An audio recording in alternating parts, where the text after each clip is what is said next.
апъркът на границата на позволеното.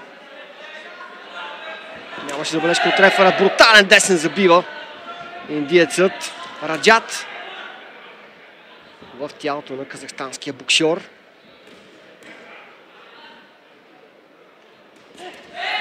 Дясно круше срещу ляв прав. Отново са доста шумни индийците. Спомена ви вече за подкрепата, която оказват при всеки точен удар на техен боксьор. Това до някъде влияе на съдиите на сетивно ниво. Да се получи комбинацията на Бекбалулов.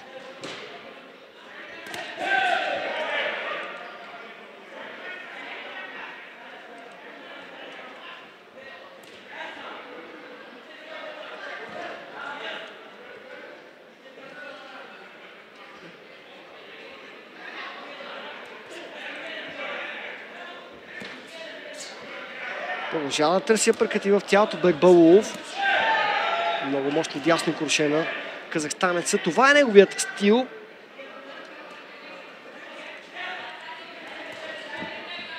Тук отново доста ниско посегна Бекбалулов.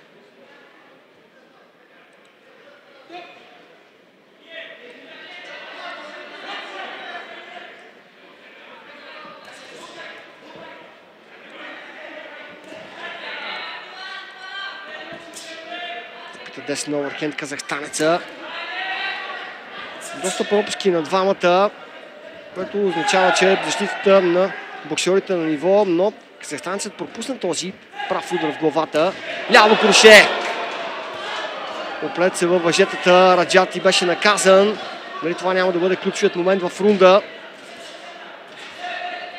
Бекбалулов набира инерция.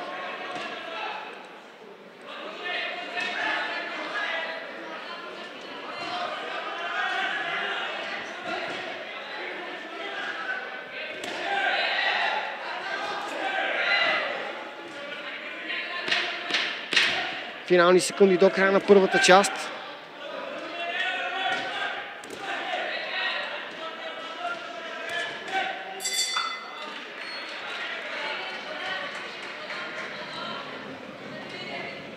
Камерите следят Бекбалулов.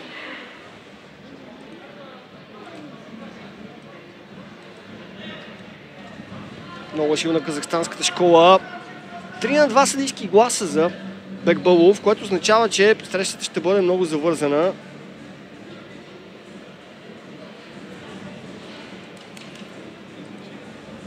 Дулат Бекбалулов, на 28 години е. Стана шампион в националната спартакиада на Казахстан. Там конкуренцията беше сериозна, спечели 4 мача. А на световното първенство през миналата година достигна до финала, където загуби от Асад Худжа Войдин Кожаев.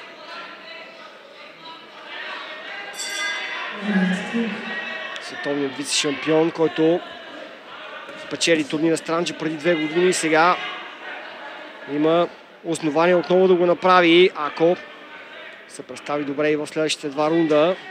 Определено Бекбалулов беше фаворит преди началото на тази среща. Казахстанецът има много силен финален трети рунд в своите матчове. Тогава обикновено неговата кондиция и непрекъснатият натиск изненадват съперниците. Тук имаше жесток сблъсък с главите, за да няма отворена аркада.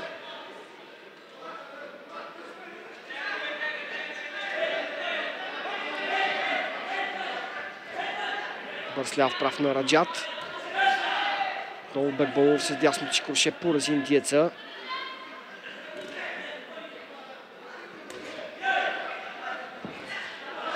Получи се левият прав. Опити за дясно круше, което не стана.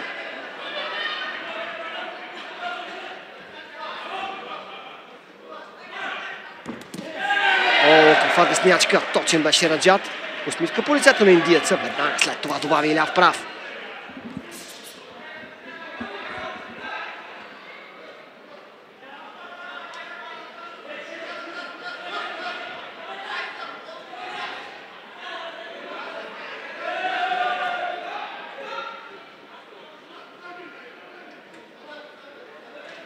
Забележка медиеца не трябва да държи. Много дясно круше забива той. Доста открит Бекбалов.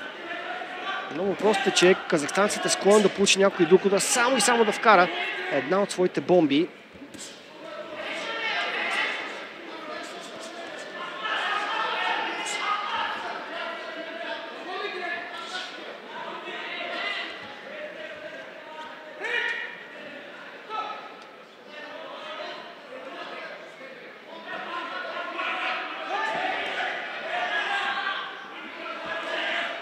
Не се получи комбинацията на индиеца. Бекбалов сега сякаш се прегрупира за финална атака, да натисне в последните секунди на още един успорва рунд. Рунд, който може да отиде в двете посоки. Малко по-добре сякаш се представяше Раджат на моменти, но Бекбалов стовари най-тежки удар в целия матч, точно в този втори рунд. Дясно курше на Раджат отново.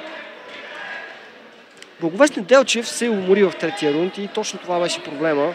Иначе преди това изобщо не се притесняваше да влиза на размени с Бекбалов. Но просто нямаше късмет с жребия. Попадна точно в този поток още в първият си матч срещу казахстанеца.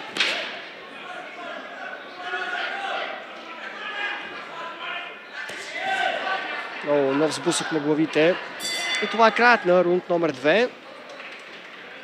Бащата на Раджат е учител, а той започва да боксира преди 11 години. Изминава доста дълъг път преди да стигне до националния отбор. 4-1 гласа за Бекбалов и той вече има преднина в 3 от картите с 20-18, което означава, че е само на крачка от крайния успех от златния медал на турнира Странджа 2024 година. Един от съдиите дава 20-18 за Раджат, а петият съдия дава равенство 19-19.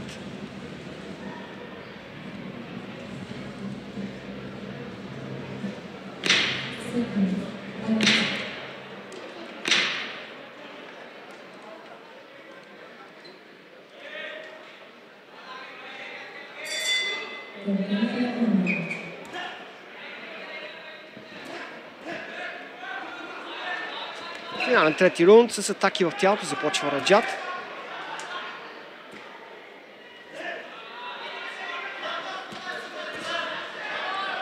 Хубаво круше след това и ляв прав. О, каква комбинация! Но нямаше късмет Раджат.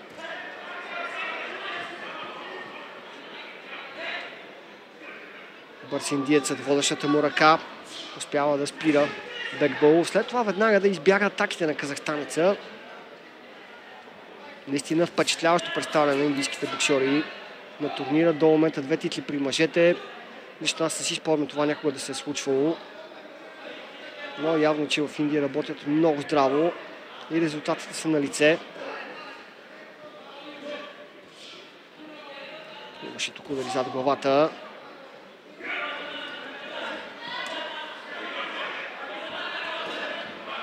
Опасен напъркът в тялото. Тръгва и за ляво круше Раджат. Браво на Бекбалов и той затвърждава впечатлението до момента, че трети рунд е най-силният за него. В момента, в който Раджат спре на едно място, веднага започва да получава удари.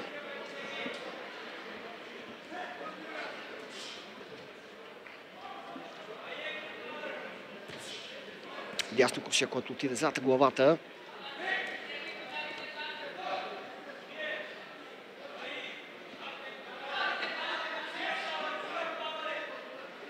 Не е доволен реферът, че боксерите не слушат команда брейк, когато трябва да направят по една крачка назад.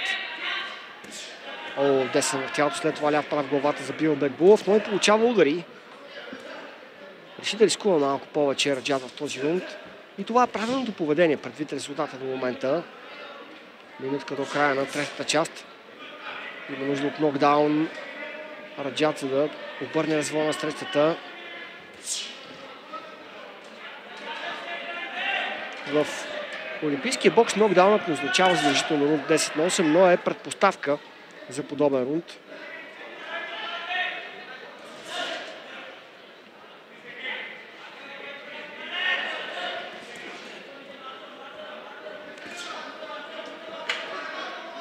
опитва да нанася удари във всеки един момент казахстанският боксьор.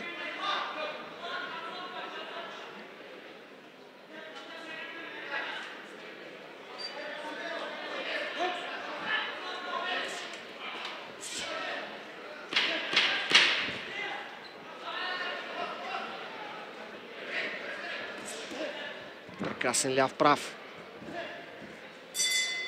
Край на третия рунд.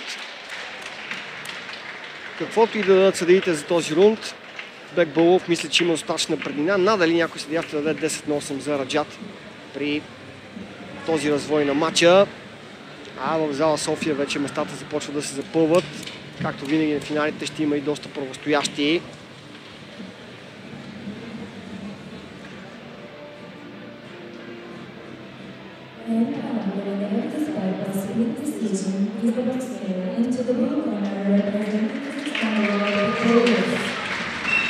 Световният вице-шампион Дулат Бекбалов триумфира на турнира Странджа. 4 на 1 глас за него в последния рунд и общо 3 на 2. Точно както в матча с Благовест Неделчев, но ви уверявам, че срещу Неделчев имаше доста повече проблеми Бекбалов, отколкото срещу Раджат.